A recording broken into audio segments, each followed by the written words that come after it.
Today, I'm going to teach you how you can retire with no money. That's right, with no money. Get ready.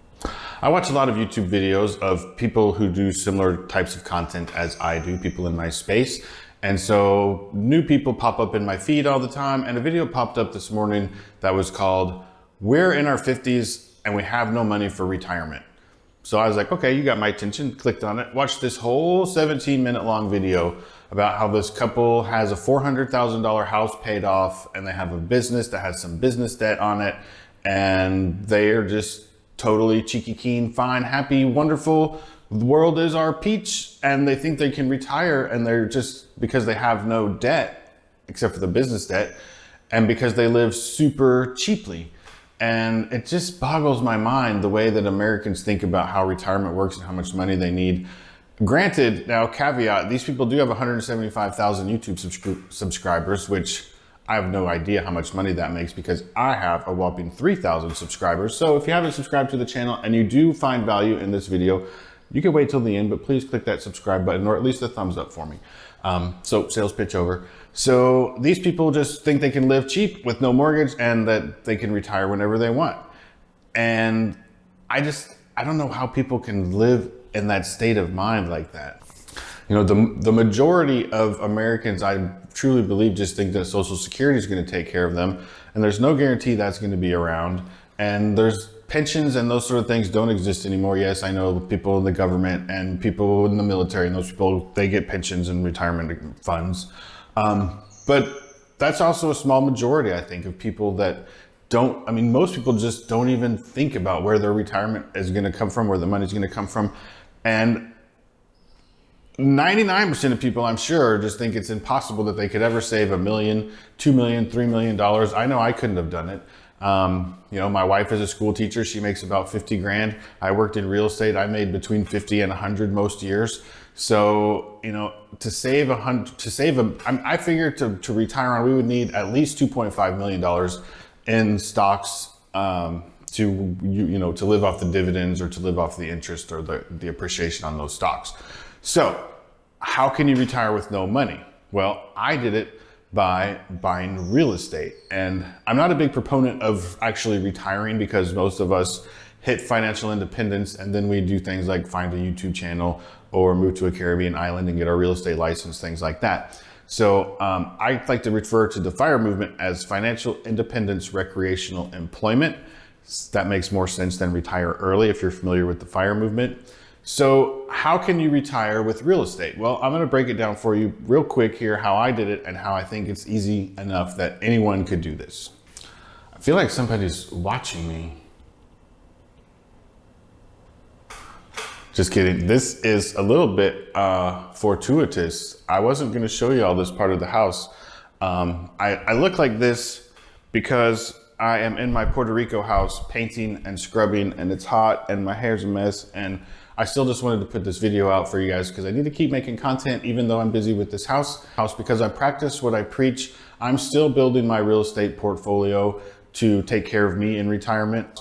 I'm gonna have a new update video coming out soon. If you watched my last one, I was a little bit down. I'm back up, I'm making progress. But it's because I practice what I preach. I'm still building my real estate portfolio to take care of me in my retirement.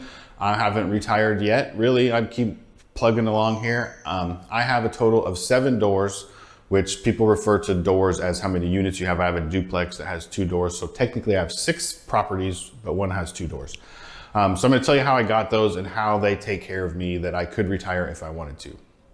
If you want to go onto this path, you buy your first house. You can buy it with as little as 3% down. You live in that for a year, and then you save up money to buy your second property. You can do that again. And then what I did was when I bought my first house, the key to this is not buying the biggest mansion you can afford, is buying the smallest house that you can live in comfortably. So we bought a small house and it was like 850 square feet. It was $100,000. And it kept our mortgage really low, which allowed us to save money to buy another house the next year. So then the second year we bought a duplex. One half of that duplex paid for itself. The other half of the duplex paid for the house I was living in. Now we live for free, basically. And we were able to live just on my wife's salary. So all of the money that I made at my job, we saved it in order to buy the next house. So then we bought our third house. You know, by this point, we're, you know, buying $250,000 houses, putting 20% down. So we needed to save about $50,000 a year, which sounds really hard. But when you're able to live for free and save one person's salary and live on the other person's salary, it gets easier. And then after the third house and the fourth house, all the houses started generating more income so we could save more money. And it just sort of snowballs into getting easier as you buy more properties. So now that I average about $12,000 income per house after expenses. So with 7 doors, we're somewhere around $50,000 to $80,000 of income, depending on the year. And we have some short-term rentals and some long-term rentals, but that's more than enough for us to afford not to work if we wanted to. So that's how I took last year off. That's how I was able to come to Puerto Rico. That's how we paid cash for this house here in Puerto Rico, because we could save more money. So that's how you can do it. And we don't have a lot of money stashed away in the bank. My plan is to buy 1 or 2 more houses to get my income up to about $100,000 per year. Then I'm gonna let that income pay down all the mortgage balances. And then after that, I'm gonna let the money accrue and start stocking it away in the stock market. I started putting some money into the stock market already. It makes me very nervous because I just feel like it does this, but I know over time it does the same thing as housing prices. So as my houses are appreciating in value, my renters are paying down the balance, I'm depreciating, you know, the cost of the houses on my tax return. So I've got 3 sources of income coming in, and that's how you can do it with real estate. It's not easy, but it's simple. It's just simple to do it. I can't carry on too long because I'm in a room with no air conditioning right now. So that's how you can retire with no money in the bank. You have to work hard, you have to buy real estate, you have to work on your real estate, but you can do it. And I did it in 5 years. I'm still keeping at it to build it up even higher, but that's how you can retire with no money in the bank. So if you like this, please hit the thumbs up and subscribe to the channel if you didn't. And if you support me, I'll keep making more videos for you. Thank you very much. Hey, did y'all know that I have a second channel called the How to Beach channel? Guess what it's about? It's about everything about the beach. We do gear reviews, we do beach tours. I take you all throughout the Caribbean, throughout Puerto Rico, throughout Florida, and when the world opens up, we'll take you to more places. But if you haven't been over to my second channel called How to Beach, if you wouldn't mind, head over there, check it out, and subscribe to that channel if you're interested in anything that has to do with the beach. Thanks.